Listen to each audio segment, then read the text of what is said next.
हाँ, तो पहले हम डिस्कस करते हैं spin quantum number, then we will go for the most important part of the atomic structure, that is aufbau principle. ठीक है, अफबाउस प्रिंसिपल को हम फॉलो करेंगे। ठीक है, so let's go for it.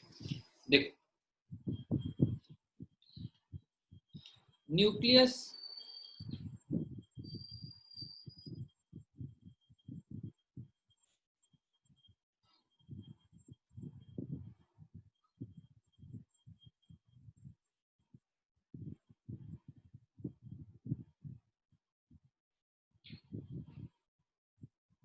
Ritika, Ritul कहाँ गई? रितुल तो एब्सेंट नहीं होना चाहिए।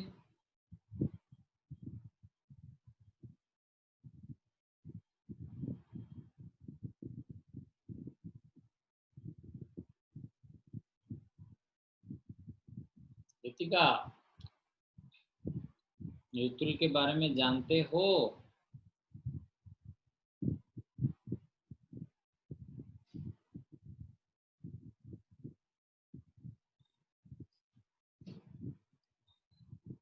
रितिका तू भी गोटे पळेलु ना कौन? ओके, ठीक है, देखो रितिका, रितिका आछु ना पळेला भाई, ए रितिका पळेला कि रे? देखो, तो फाइनली एठी यू कैन सी कि गोटे पर्टिकुलर कहितली जे इलेक्ट्रॉन कैन रिसाइड इन, मु कहितली जे electron can reside in any position. एक फर्स्ट सेल यहाँ पर रह सकता है, यहाँ पर रह सकता है, यहाँ पर रह सकता है, यहाँ पर रह सकता है, कहीं पर भी वो रह सकता है, कहीं पर भी इलेक्ट्रॉन रह सकता है। लेकिन लेट अस कंसीडर, हाँ देखो, ईच घर में मैंने आपको बताया था starting of the atomic structure से, मैंने आपको बताया था ईच घर में मतलब ईच रूम में या फिर ईच ऑर्बिटल में, ईच रूम में या फिर ईच ऑर्बिटल में दो इलेक्ट्रॉन रह सकते हैं। ईच रूम में या फिर ईच ऑर्बिटल में दो इलेक्ट्रॉन रह सकते हैं। तो एक तो प्रिंसिपल क्वांटम नंबर से, प्रिंसिपल क्वांटम नंबर से हम एक इलेक्ट्रॉन का पर्टिकुलर ऑर्बिट या फिर पर्टिकुलर सेल हम आइडेंटिफाई कर लेंगे। इलेक्ट्रॉन का एटॉमिक, इलेक्ट्रॉन का प्रिंसिपल क्वांटम नंबर से हम उसका सेल नंबर या फिर ऑर्बिट नंबर या फिर ऑर्बिट नेम हम आइडेंटिफाई कर लेंगे। लेकिन उसके बाद let it be principal quantum ने दे दिया है 3, तो definitely the electron is residing in the third orbit. Let it be principal quantum number दे दिया है 3, तो definitely electron is residing in the third orbit. Electron third orbit में रिसाइड कर रहा है, मतलब इस कुछ इस तरह और ये वाला ऑर्बिट।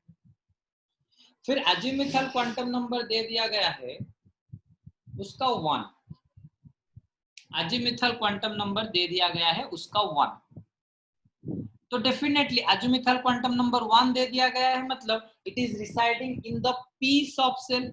अजीमुथल क्वांटम नंबर 1 किसका है, मतलब प्रिंसिपल क्वांटम नंबर से हम सेल को आइडेंटिफाई किए या फिर ऑर्बिट को आइडेंटिफाई किए। अजीमुथल क्वांटम नंबर से हम सब सेल को आइडेंटिफाई किए कि कौन से सब सेल में इलेक्ट्रॉन रह रहा है, एक सेल के अंदर कौन से सब सेल में इलेक्ट्रॉन रह रहा है, that is azimuthal quantum number is equal to 1। और बाकी नेक्स्ट हम आएंगे magnetic quantum number. Magnetic quantum number दे दिया है लेट इट बी 0। तो मैग्नेटिक क्वांटम नंबर 0 मतलब इलेक्ट्रॉन इज रिसाइडिंग, मैंने आपको बताया था the centre one can be considered as 0, this one is -1, this one is +1, तो डेफिनेटली मैग्नेटिक क्वांटम नंबर 0 दे दिया गया है, मतलब electron is residing in this orbital. Magnetic quantum number 0 दे दिया गया है, मतलब electron is residing in this orbital. ये छोटा सा पूरा बीच का जो ऑर्बिटल है उसमें रिसाइड कर रहा है। लेकिन उसके बाद भी देयर इज अ फैक्ट कि डेफिनेटली आपका डाउट भी रहेगा कि मैंने आपको शुरुआत से बताया था कि एक रूम में दो इलेक्ट्रॉन रह सकते हैं।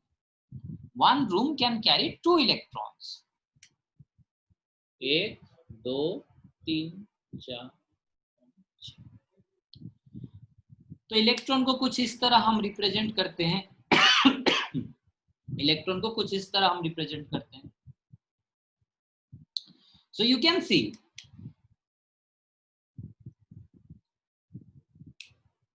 तो यहां पर तो 2 इलेक्ट्रॉन है,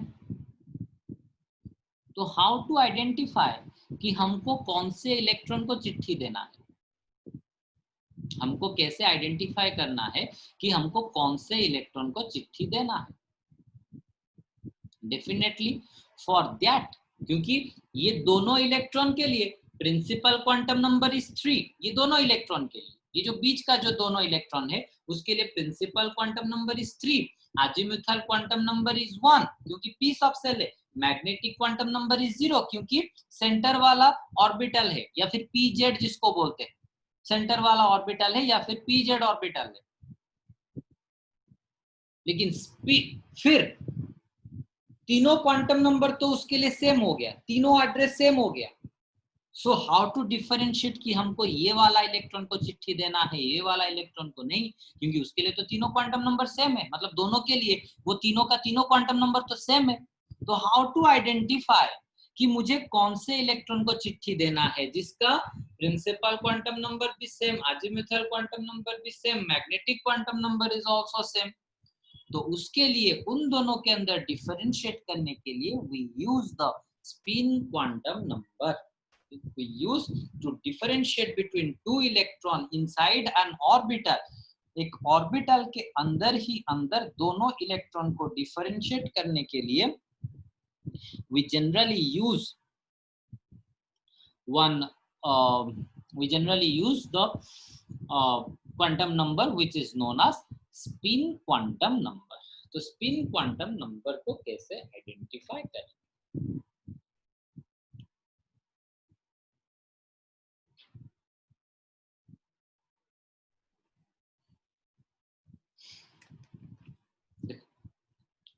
स्पिन क्वांटम नंबर, तो एक ऑर्बिटल में था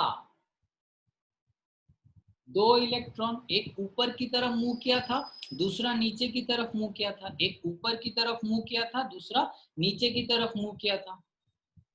तो जो ऊपर की तरफ मूव किया था उसको हम बोलते हैं अप स्पिन, जो नीचे की तरफ मूव किया था उसको हम बोलते हैं डाउन स्पिन। जो ऊपर की तरफ मूव किया था दैट इज अप स्पिन, जो नीचे की तरफ मूव किया था दैट इज डाउन स्पिन। तो what is the quantum number for जो इलेक्ट्रॉन ऊपर की तरफ मूव किया है दैट इज अप स्पिन वाले के लिए क्वांटम नंबर क्या होगा, स्पिन क्वांटम नंबर क्या होगा ना, दैट इज +1/2। जो नीचे की तरफ मूव किया हुआ है जो डाउन स्पिन है उसके लिए स्पिन क्वांटम नंबर कितना होगा, -1/2। तो अगर जैसे कि हमने प्रीवियस में लिया था कि प्रिंसिपल क्वांटम नंबर 3 है तो डेफिनेटली उसका ऑर्बिट हो गया 3 और थर्ड सेल में वो इलेक्ट्रॉन एग्जिस्ट कर रहा है। अगर अजीमुथल क्वांटम नंबर उसका कितना हो गया ना, 1 हो गया, दैट मींस वही थर्ड सेल का पी सब सेल में वो एग्जिस्ट कर रहा है। फिर मैग्नेटिक क्वांटम नंबर 0 मतलब वो पी सब सेल का सेंटर पोजीशन, सेंटर ऑर्बिटल में, मतलब पीजेड ऑर्बिटल में इलेक्ट्रॉन डिसाइड कर रहा है, पीजेड ऑर्बिटल में इलेक्ट्रॉन डिसाइड कर रहा है, that is 0, magnetic quantum number 0। और उसके बाद उन दोनों के अंदर आइडेंटिफाई करने के लिए हमको यूज करना पड़ेगा स्पिन क्वांटम नंबर। दोनों अलग अलग, दोनों के लिए हमको यूज करना पड़ेगा स्पिन क्वांटम नंबर। तो फाइनली दैट इज अगर मतलब अभी जो मैंने ड्रॉ किया था न्यूक्लियस,